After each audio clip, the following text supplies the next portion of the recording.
Today on Extra Sweet, I am going to show all of you how to make the magical Cherpumple. So for those of you who don't know what a Cherpumple is, it's short for cherry, pumpkin, apple. Cherry pie, pumpkin pie, apple pie. So to get started, we are going to do the chur part of the Cherpumple, which is the cherry part.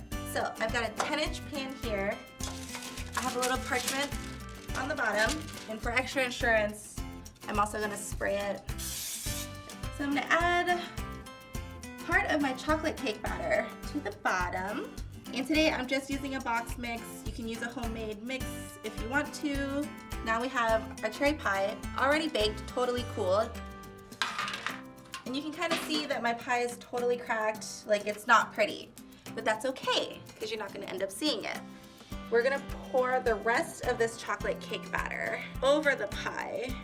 And then we're gonna repeat these same steps with the apple pie, like it's the white cake mix, and the pumpkin pie, like it's the spice cake mix.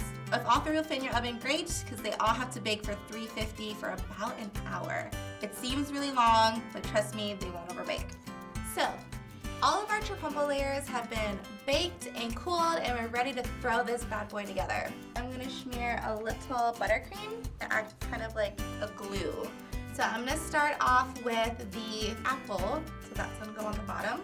I'm just going to come in with a serrated knife, trim the edge down a bit just because I want it to be a little more even.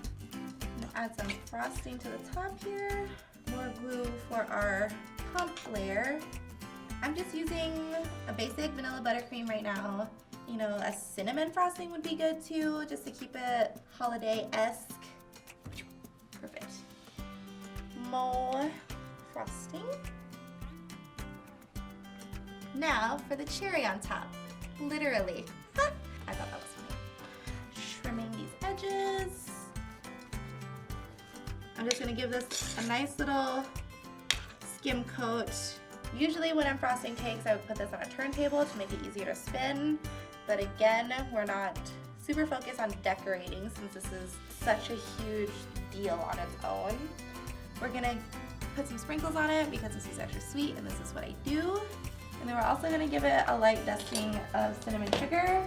You can do just cinnamon if you want, but I decided to just go a little extra.